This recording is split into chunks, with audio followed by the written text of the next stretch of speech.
Thank you once again for inviting me to be part of this particular lecture. No? So for this morning, we will discuss the impact of sleep on learning. Okay. Again, this is my disclosure as I prepare the lecture.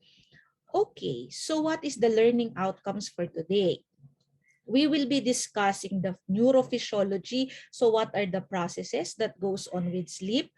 What regulates our sleep? And the basics of the neurochemistry of sleep. So in essence, this is your introduction to what happens in the body when we are sleeping. Okay, and of course, I want us to analyze the impact of sleep on learning and cognition and recommend a healthier approach to sleeping and studying at the same time.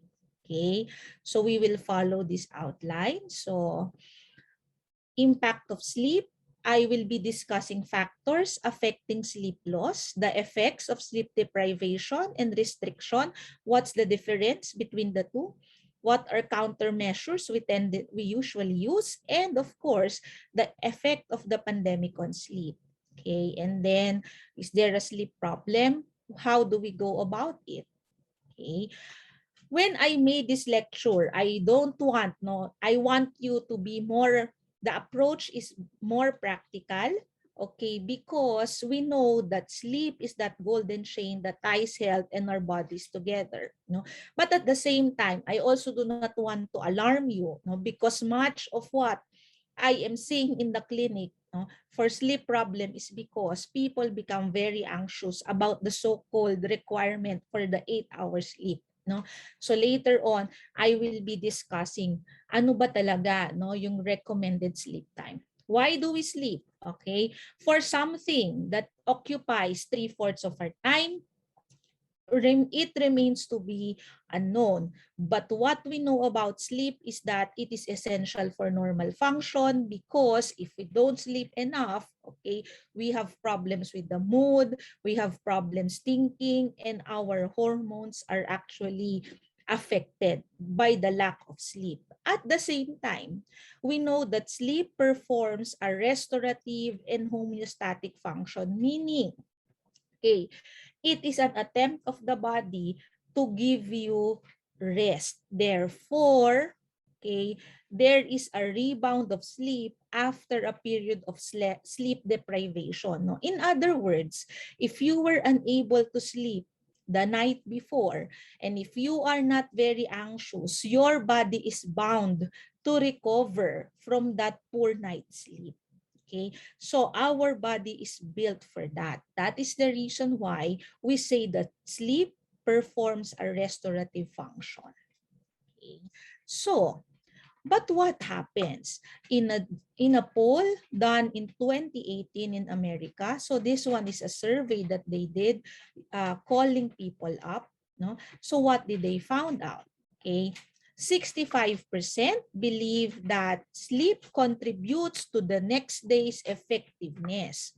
However, when they ask, what are the priorities of the people? Okay, look at the chart. Sleep is only prioritized by 10% of the population. No? So merong discordance, no, in the awareness that sleep is important, but the practice lags behind. Okay, in the same poll, okay, what did they found out? Okay, sleep lags in planning too, meaning only 39% plans out their activities, including the need for sleep. Okay, 60% do not take into account how much sleep they'll need the night before. No, so all we need, all the 60%, no, the tendency is you only compute, no, my day will start at 8 a.m. I need to wake up 6 a.m. so that I can travel before. No, that was the usual way of thinking. So I need to be awake by 6, no, without taking into account how long should I sleep, no, so that I will have a good night's rest for that particular day, enough to prepare me for the day's work. no? So that is something that is significantly lacking, and probably, no, how many of us belongs to that 60% who doesn't plan out their sleep? Okay?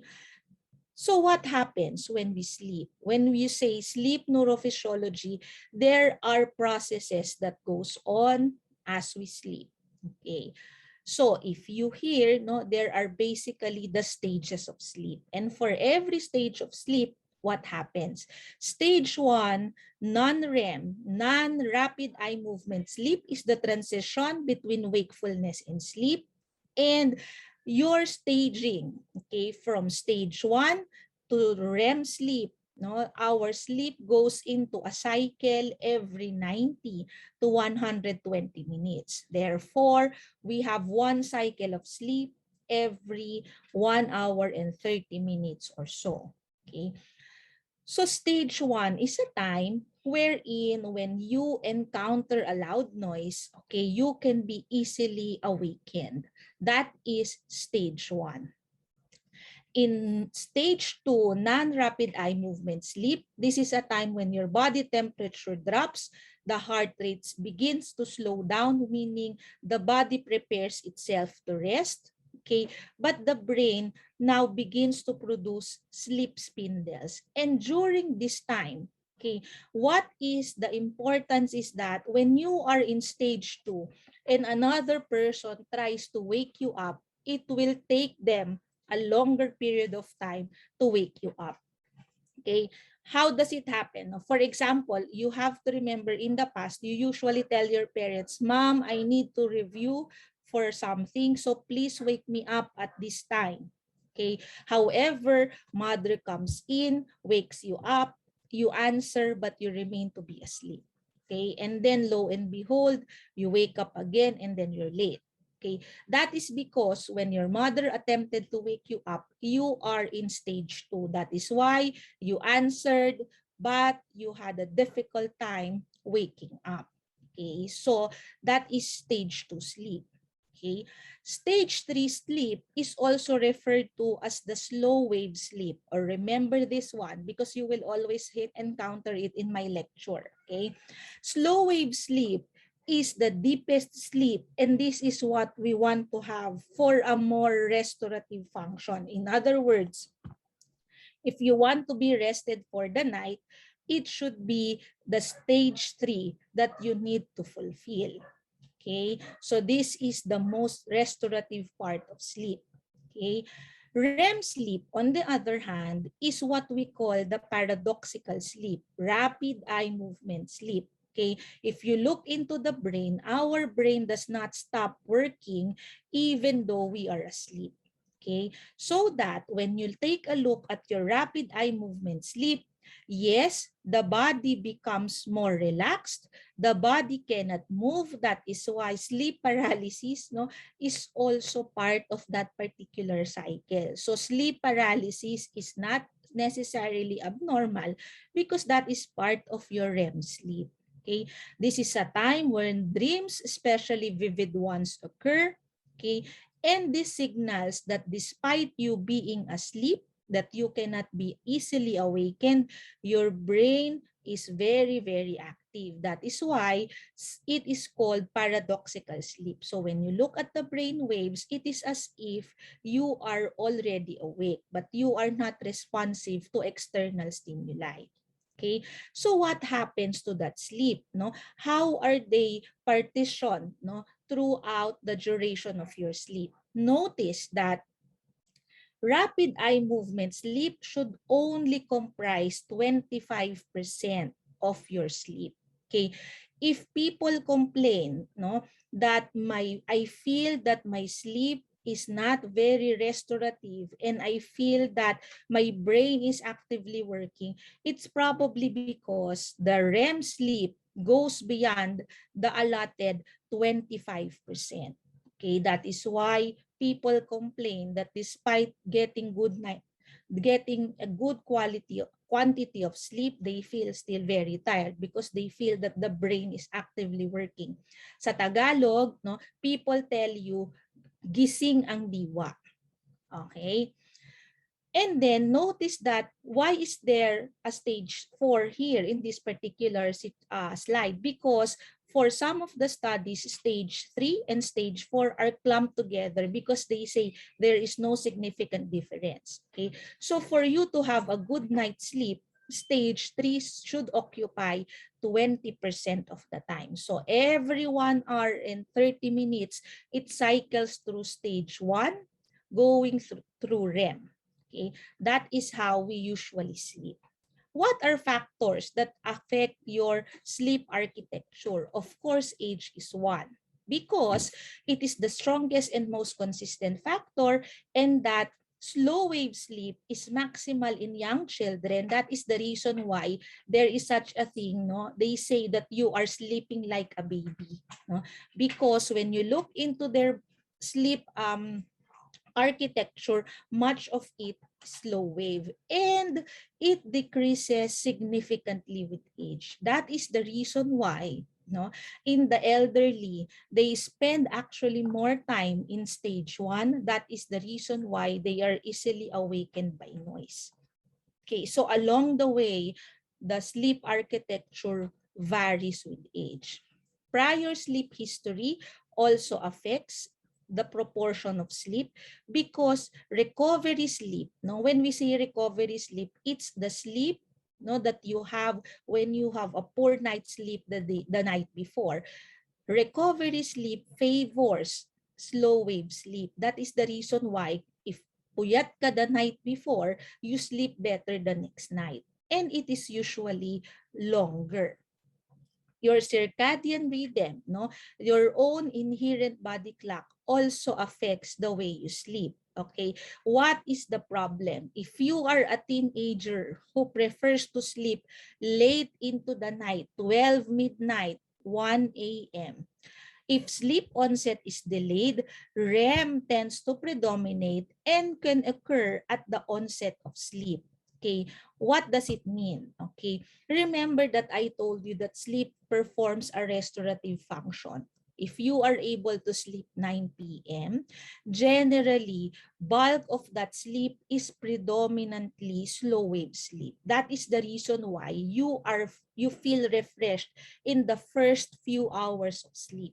However, the problem is if you sleep quite late, 12 midnight, 1 a.m., okay, the general architecture of the sleep is that as you go on for longer periods of time, more REM increases as you go through the cycle.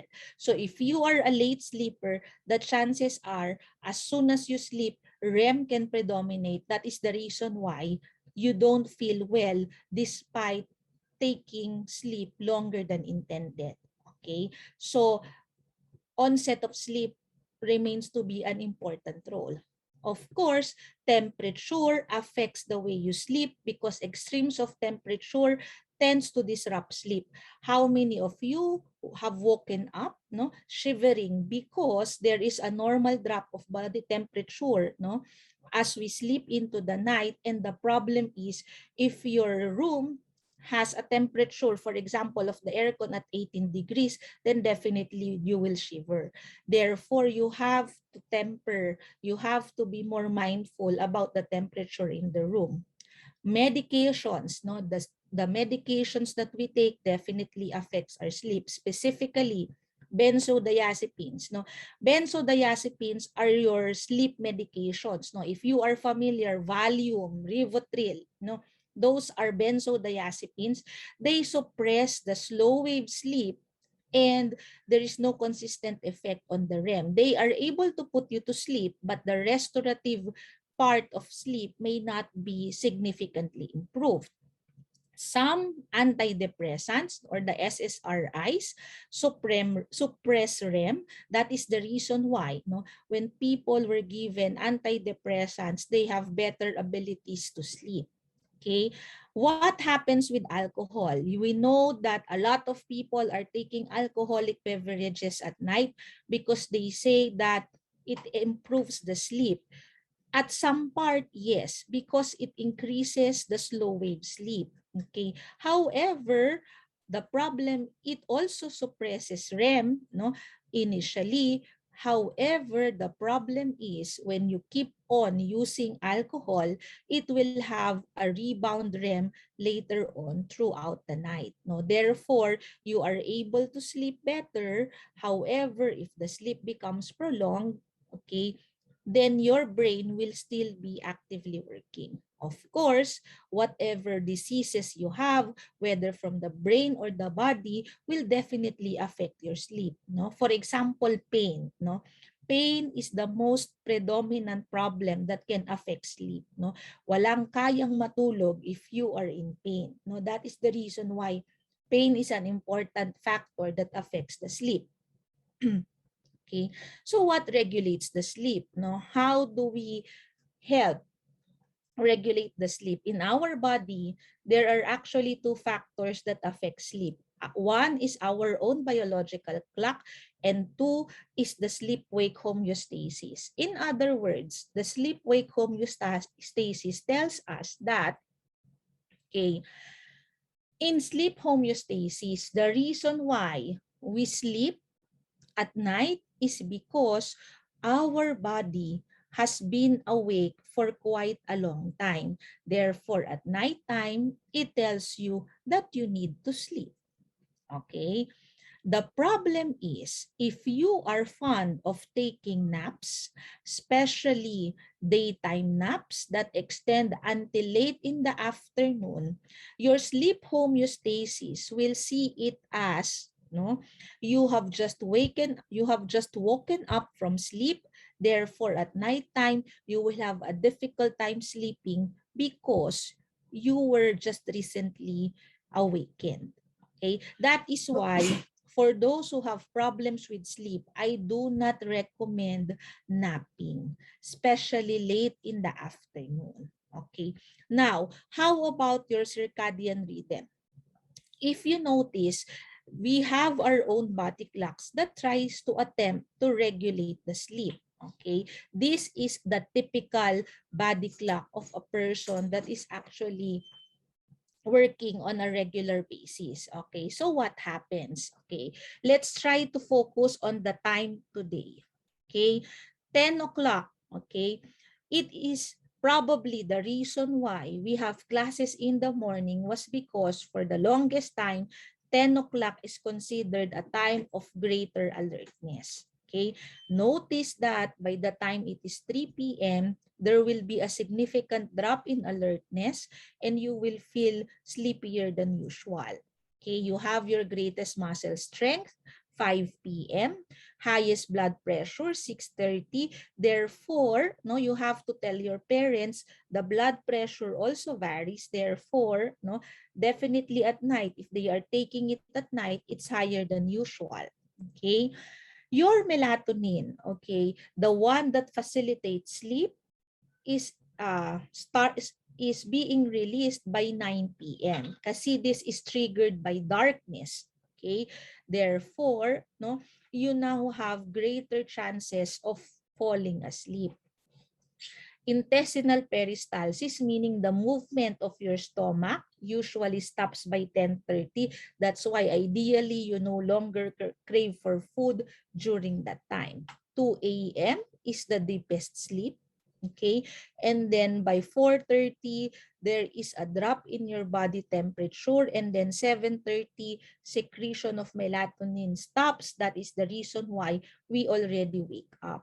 Okay, any of this one, no, it is also during the time that we are asleep, no, that growth hormones are actually released, no. That is why, no, dun sa mga lolo't lola ninyo in the past, no, they say, no, that you have to sleep well because this para ka tumangkad, no. I remember my lola forcing me to sleep, no, taking a nap because of that.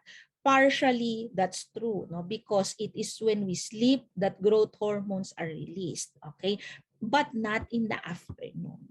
Okay, so that's a misconception that they have. Okay, so what are the factors, okay, that affects your sleep?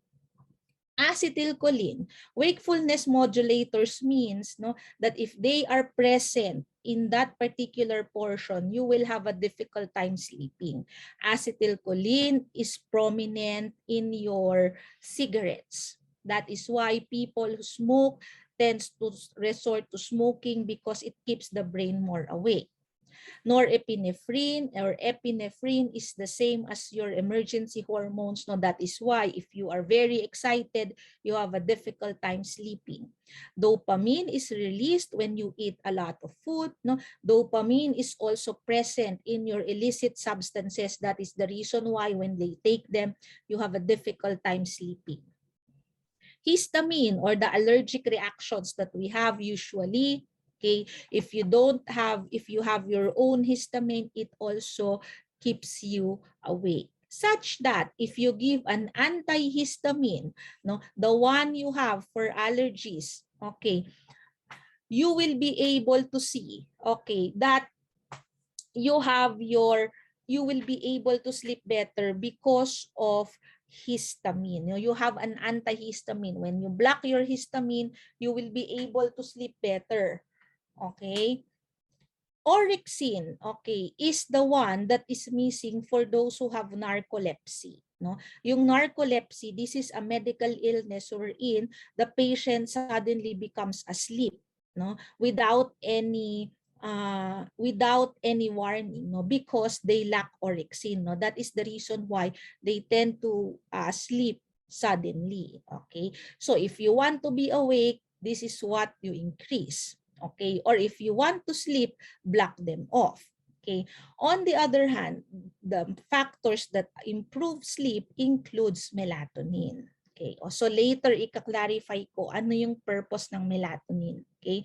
GABA is what you have for most of your sleep medications. No, that is why it helps you to sleep. Okay, so what happens? How much sleep do we really need? Okay, that is the bigger question.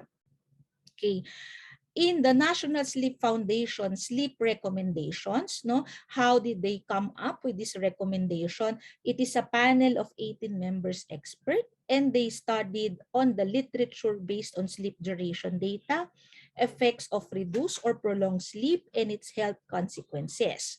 Okay, so what is the general recommendation? Okay, this one is for Sleep Foundation. Okay, so you have to remember for every recommendation, there are varying changes, no? Because as the name implies, they are recommendations, no? It does not necessarily mean that it should fit for everyone, but this is the general rule. Okay, so for example, for preschool, the sleep recommendation is 10 to 13. School age is 9 to 11. Teenagers is 8 to 10, and then young adults going to older adults is 7 to 9. Notice that the ones in light blue are also acceptable.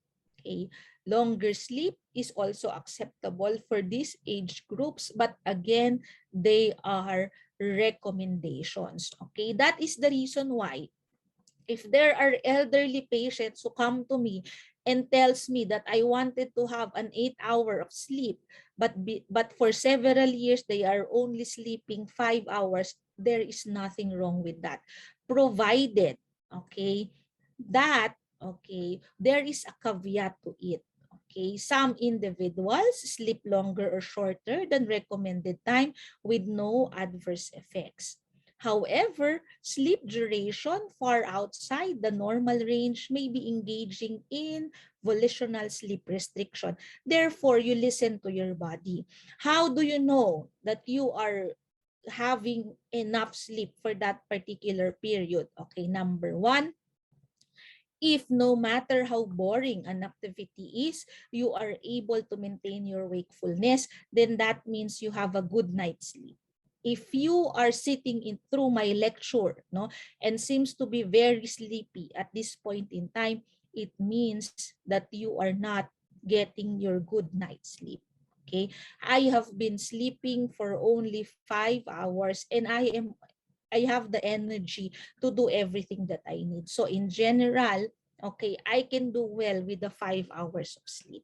Okay, because that is what my body has been accustomed to. Of course, no, if I can sleep longer, that would be better. But I am not bothered if I only sleep 5 despite the 7-hour recommendation, because generally I can perform my task really well, no? So that is an example of the exemptions, no, that you have to listen to your body. Okay, what is now the impact of sleep on learning and cognition? Okay, this is how the memory works. Okay, what is important is the long-term memory. When you look into the long-term memory, there are two types of long-term memory. Declarative memory are things that you know that you can tell others. Declarative memory is something that you usually memorize. Prayers.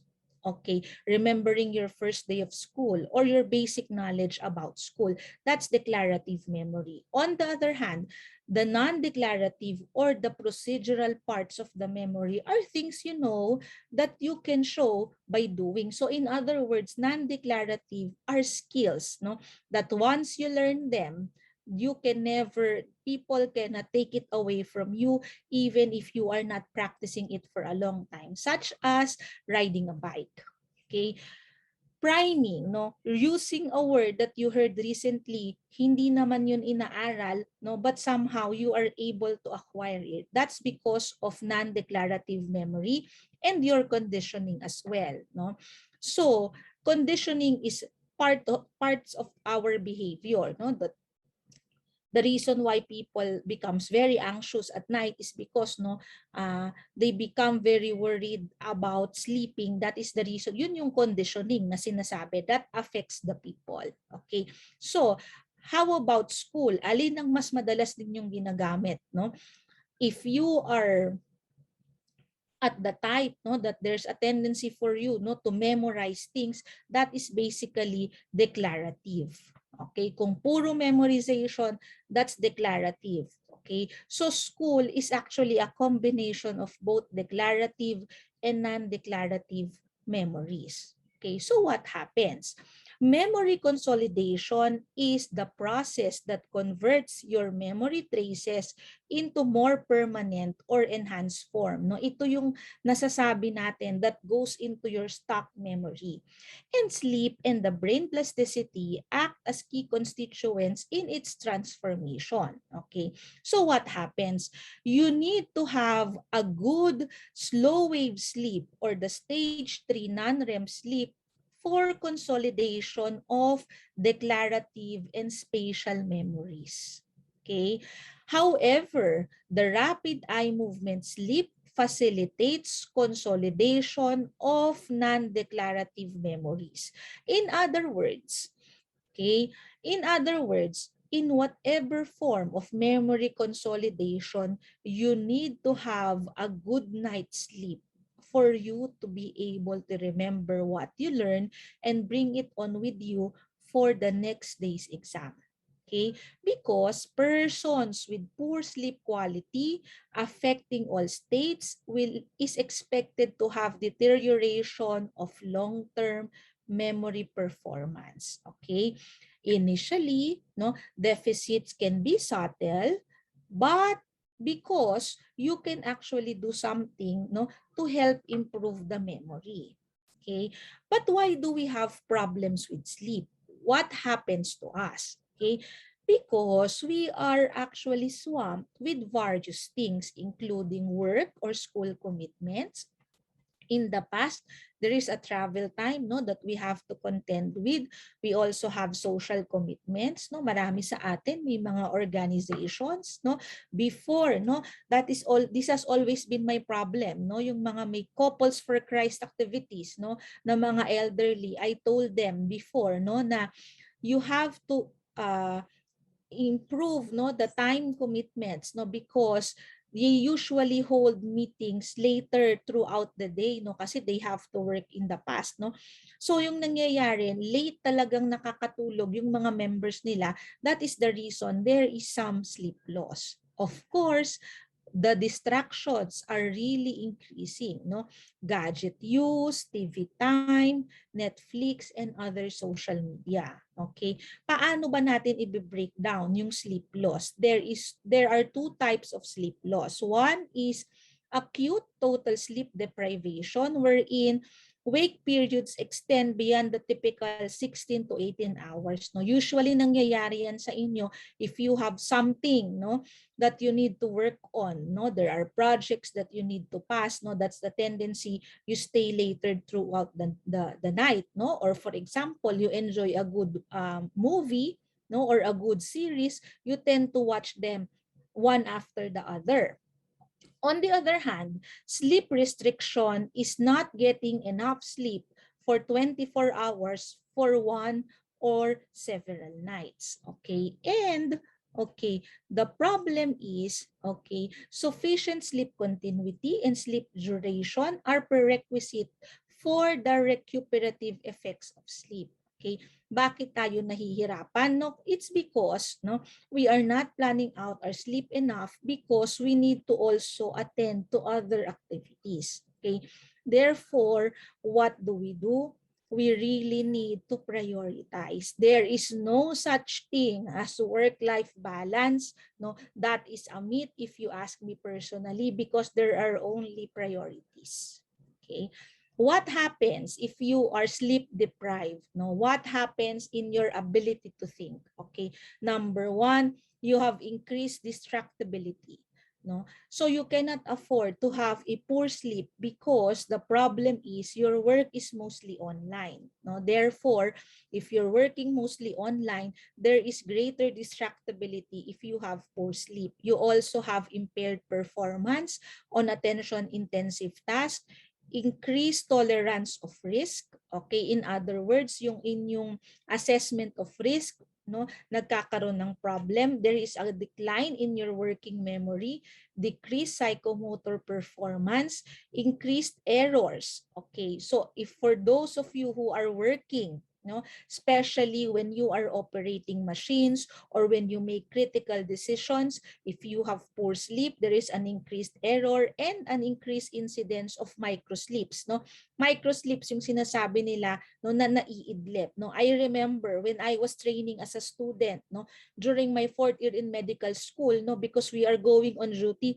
36 hours, no, sometimes even if we are standing up, no, nakakatulog, no, that is what you call microsleeps. Okay, and microsleeps, no, are very critical, especially when you are driving. No, that is the reason why, no, if you are driving to and fro, hindi ka talaga pwedeng hindi matulog ng maayos. Okay. What are some of the countermeasures that we use, no, to combat sleep restrictions? No, ito yung mga ginagawa natin to try to keep us awake, no, because we are not sleeping well. Okay. Ano yung mga yon? Regulation of activities, no? Sometimes we limit time on task by placing duty restrictions, no? Because I have a tendency, no, to be sleepy on this particular task, I will limit my time doing it, no, because it keeps me sleepy, so I will have to do other things. Number two, you can also have high level of physical fitness, no, because every time you walk, every time you do physical exercises, no, you actually release epinephrine that keeps you awake, no. So that is the reason why for some, no, I tell my students, if you are really very sleepy, you go out, walk. Okay, because that prevents you from being sleepy throughout the day. Okay, you can also do strategically placed exercise breaks, no? So, for example, if you are in class, no, you can wear your headphones, your earphones, and then walk if that is allowed, okay? Or you do your rest breaks, no?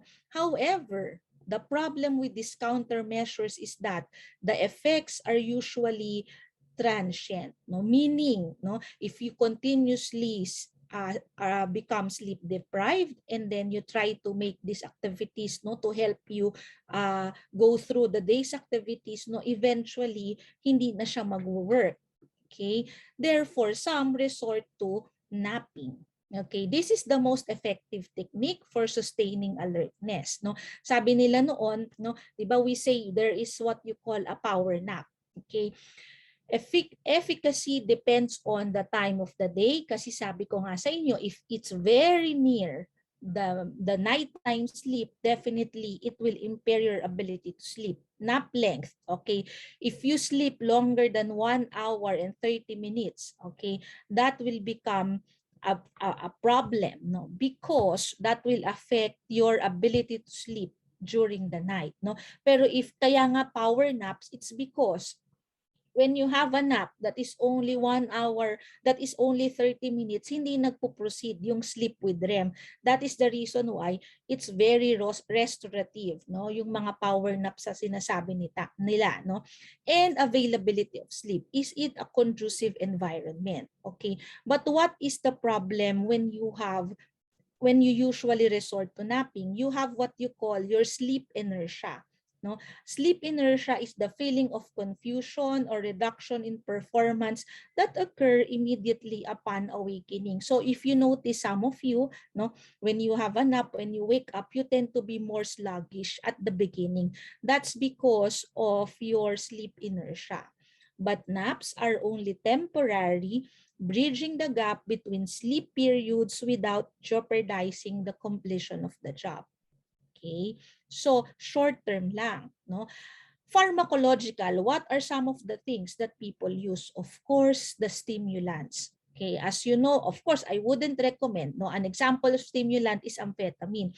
That is the reason why, no, people tend to take illicit substances, no, because they have amphetamines, no, they tend to be more awake. Now, on the other hand, for those who have methylphenidate, no, is an amphetamine derivative that works well for those with narcolepsy. Methylphenidate is also one of the medications we use for ADHD, no, so it keeps the person awake, no, it keeps the attention more focused. And of course, the all important, no, all familiar caffeine. Okay, caffeine is the widely used behaviorally active pharmacologic compound in the world, and it makes us awake because it antagonizes adenosine. Okay. And what does caffeine do? It increases physical work, improves transmission and muscular contractility. Okay. So what's in a drink? Okay. How many caffeine, okay, is included in the drinks that you usually take? If you are usually taking a brewed coffee, you get 120 milligrams of caffeine. If you do your instant coffee, just like your 3-in-1, that is 57 milligrams. Tea is 33 milligrams. If you are taking soda, that's 42. Okay, and if you are taking energy drinks, right, like Red Bull, that's 75%. Okay, or the medication for Excedrin, no, the medication for migraine is 65 milligrams. Okay, so what happens? Caffeine peaks within 1 hour from ingestion, such that when you drink caffeine, no, your mind becomes quite energized for at least, no, after the first hour. Okay, but when you say half-life, no, it means its effects in your body stays long after 5 hours is gone. Okay, therefore, no, if you want to have a good night's sleep, you're not supposed to drink in your Starbucks later than 4 or 5 p.m. Okay? So, not later than 4 or 5 p.m. Therefore, lalong-lalo na bawal ng magkape, especially at night. Okay? Tolerance is reached in 14 days. Pag sinabi mong tolerance, if you are constantly drinking coffee, okay, for at least 2 weeks, no, after a while, the effects of the coffee will die down. Therefore, you need more cups as you go through your daily activities. Okay, and that acute doses of 10 grams is lethal. Don't worry, no, I computed it assuming that you get your 120 milligrams drip coffee, no, you need at least 80 cups. I don't think that's possible for you to take them that many.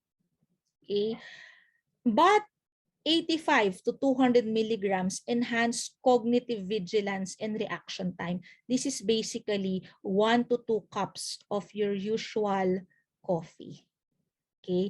Kaya yung 1 to 2 cups can be energizing. However, no, fine motor control, accurate timing, and ability to perform mathematical tests becomes impaired during this particular. So may payoffs, no?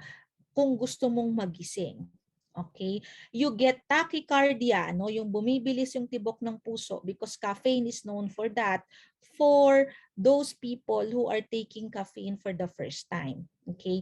What happens? What is caffeine's impact on sleep? It impairs the sleep quality. How?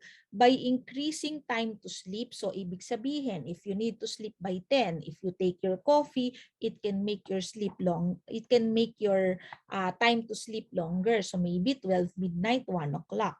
Okay? Decreases your slow wave. Okay? So, yung good sleep mo will be further decreased, but it increases amount of wake time after the sleep onset. That is the reason why some people say, Doktora, if I take caffeine, if I take coffee, I sleep better. This is because of that. No, once you get past the sleep onset, increased amount na yung sleep na makukuha from the coffee. Okay? Therefore, okay, why is it harder to sleep in this time of the pandemic? Of course, foremost problem is because of increased anxiety and uncertainty. Kasi po, sleep is not something that you can do just because you cannot do anything. No? Hindi siya passively produced. Okay? Therefore, like I've told you, no, even if we sleep, no, our brains continue to work. So if we are very anxious, if we feel uncertain because of this pandemic, mas mahirap talagang matulog, no? Blurring of boundaries of home and work and school. Okay? Because in the past, you know that when you are at home, you need to rest. No, when you are at work, or in school, you need to work harder. Okay, but now, nagbe-blurred yung boundaries together with your lack of routine. No? That is the reason why hindi mo consistently nagagawa yung activities. Therefore, the body clock, the circadian rhythm is also significantly impaired. Okay, of course, you also have problems with regulation. No?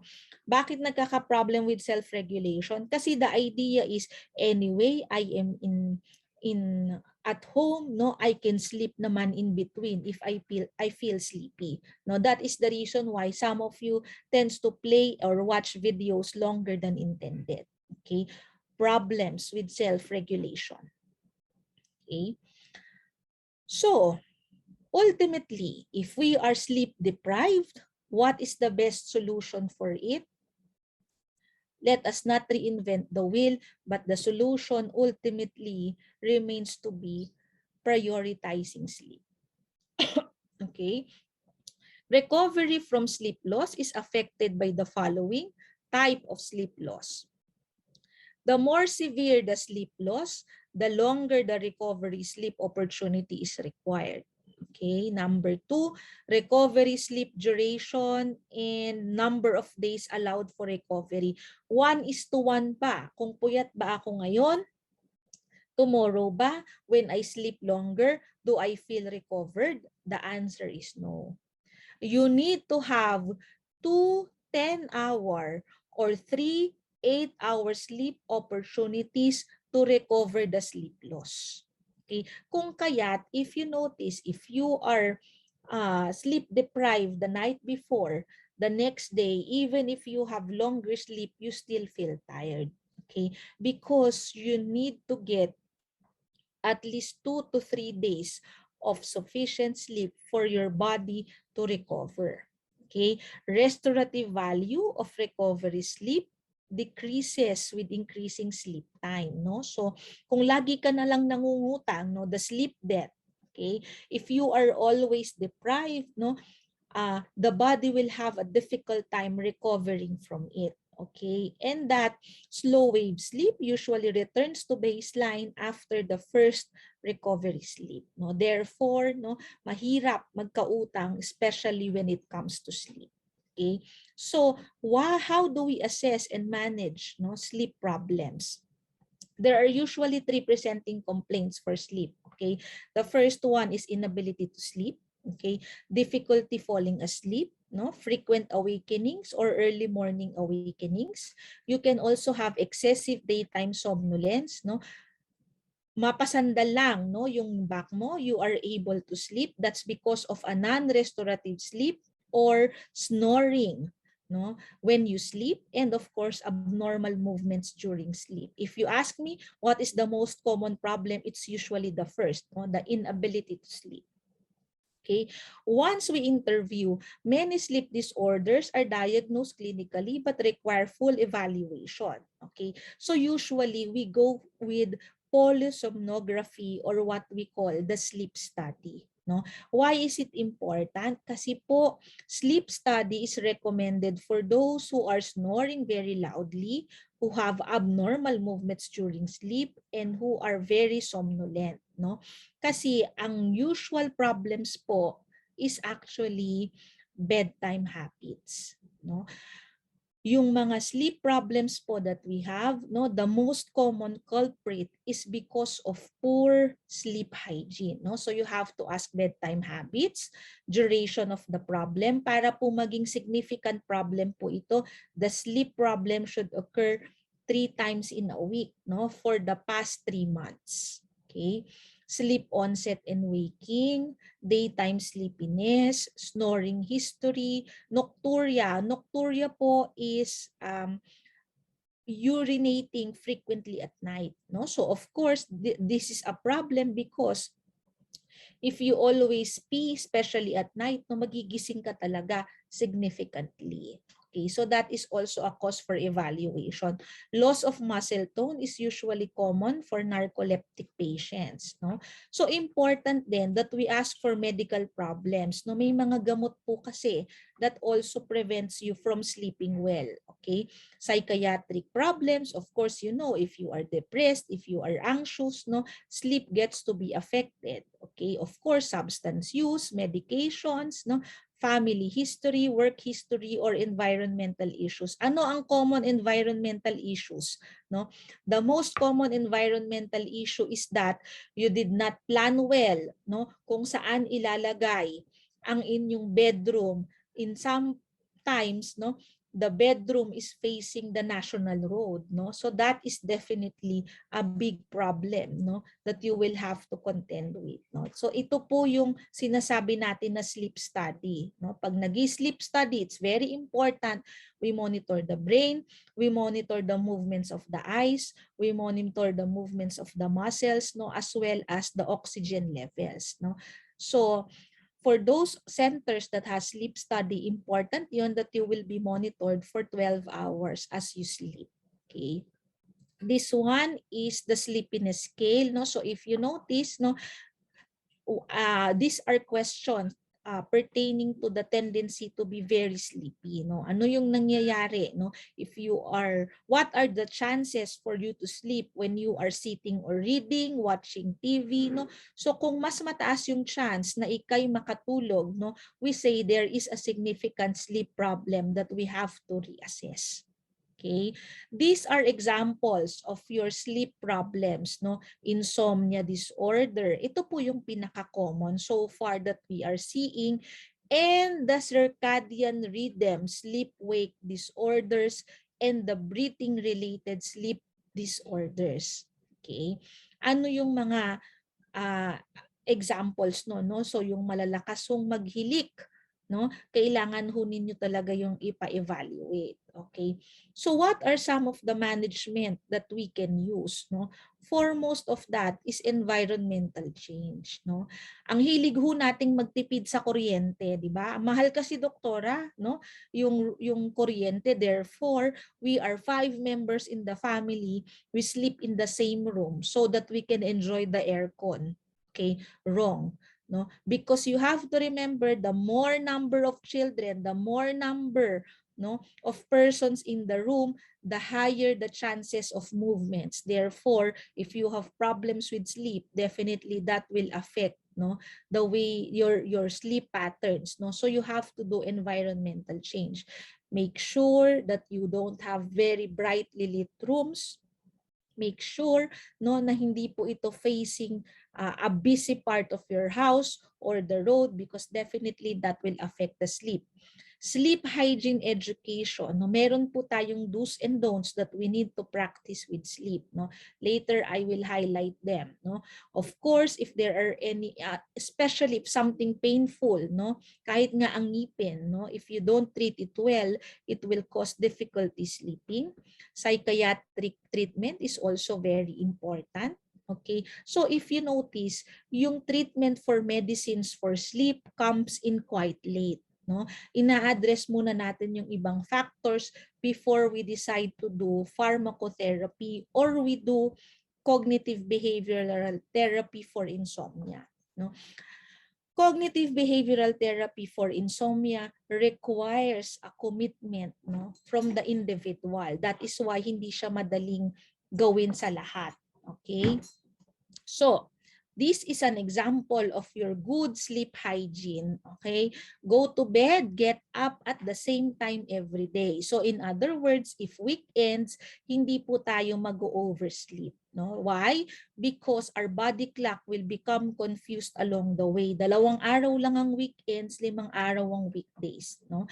That is why we need to keep, no, the same sleep pattern throughout the week. Okay, you need to have a nighttime routine because it also conditions the body, no, that you have to slow down and you're about to sleep. Avoid alcohol, caffeine, and smoking. No, you know that both alcohol and caffeine, aside from its impact on sleep, can also be diuretics. Paiihiin ka, no. That is the reason why you will be awake for most of the time. No, you need to be physically active. Invest in your sleeping environment. No. There is, if you have somebody who sleeps beside you, no, there is such a thing as a pocket coil bed, no. Important po 'yun para pag malikot yung katabi mo, hindi magmo-move yung bed, no. So you really have to invest in your sleeping environment. What are the common don'ts? Don't use a tablet or phone in bed, no. Iyan pa naman ay common, no. We sleep beside our phones or it's arm's length from us. Put them in silent mode or yung notifications dapat naka-off when you sleep. Don't stay indoors all day. Don't eat heavy meals before bed. No, fortunately now, no, we don't usually get as much buffet, no. Kasi po, if you have heavy meals at night, no, the stomach will be working, no, the digestive system will be working quite late, no. So mahirap din makatulog. Okay? Don't go to bed when you're not yet tired, no? Just because you wanted to sleep at 9, no? But you don't have anything to do, or do not go to bed if you are not tired, okay? And again, napping, no, are not recommended, especially when they are too long or too late, okay? CBT, just to give you an idea, no, ano yung steps for CBT? So may behavioral component siya, no, may cognitive component, and may educational aspect. Yung behavioral, inaaral po natin what are the factors that prevents this person from sleeping, no? And then cognitive, ano ba yung thoughts niya about sleep, no? What is the usual problem? A lot of people, no, are afraid of sleeping, no, kasi ang ibang natatakot, doktora, I am afraid, no, that if I sleep, no, I will not wake up anymore, no. So that is common. Number 2, no, they are very anxious, no, kung makakatulog ba sila. That is why, no, lalong nahihirapang matulog. So anxiety is a common enemy if you want to have a good night's sleep. And of course, no, we really need to really implement sleep hygiene, no. So the CBTI can use these components, no, to help sleep, pero hindi madali yung process, no, because it will require work on the part of the patient, no. So that is why it's not for everyone, okay? Circadian rhythm, no? Ito yung problema ng mga kabataan ngayon. You have what you call a delayed sleep phase, no? This is the problem with teenagers, no? Sa elderly, advanced sleep phase, no? Kasi 5 PM pa lang, no, yung mga lolo't lola tulog na, no? So pagdating ng 1 o'clock, no, ng madaling araw, they are already awake, no? Yun yung advanced sleep phase, no? You can also have shift work, no? Ang dami nun, no? Those who are working in call centers, that is the reason why you have your circadian rhythm abnormalities. So, this is now where melatonin will help you, okay? It is not true that melatonin will put you to sleep if you have problems with inability to sleep. Melatonin is only good for those who have problems with their biological clock. Okay? Ang normal sleep po is usually pa 12 midnight to 8 a.m. Okay? This is the normal sleep. Sa advanced phase, yung elderly gusto niya nang matulog 8 p.m. Or even earlier, so para hindi po sila makatulog agad, expose them in bright light. Okay, expose them in bright light, paliwanagan, painitan, lalo sa hapon, because bright light stops the melatonin production. Okay, so paarawan silang mabuti lalo ho sa hapon para hindi ho madaling antukin agad. On the other hand, if you have children who are used to sleeping quite late, so yung sleep nila 4 a.m. or even later, you give them melatonin hindi po at bedtime, kung hindi at 8 p.m. for them to be able to sleep. Okay? And then pagising, paarawan, pa-expose ho sa light, bright lights, okay, so that they will have a more regulated sleep pattern. So melatonin, I am hearing kasi a lot of people taking melatonin, and sabi niya, Doktora, why is it that it doesn't work? Hindi talaga, because you are anxious, So melatonin will only work for those with circadian rhythm abnormalities. Okay? But ultimately, what is a healthier approach towards sleep? Definitely, make sleep a sacred priority. Hindi po siya huli sa listahan just because you have a lot of things to do. Okay? Number 2, know, listen, and respect your body. Okay? So you have to remember your priorities, establish a routine, most especially parents, If you notice, kaya ho late natutulog ang inyong mga anak is also because you are probably coming home quite late, So if you are working late, okay, you have to adjust and establish a routine for your family. And of course, be kind to yourself, Be kind to yourself enough when to pause, be kind to yourself enough, to actually stop whatever things that you wanted to do, kasi you always need to prioritize things. Okay? So, in summary, what do I want to highlight? Okay? We are always in search for what a good life is. And to me, simply put, waking up well, eating well, working well, and getting good rest. And if you sleep well last night, that's what you call a really good life. Okay, so have a good night, everyone, later tonight. This one is coming from a K-drama when the weather is nice. Okay, you have any other concerns or questions? Please type them in the chat box so that we can answer them later on. Marami pong salamat for listening.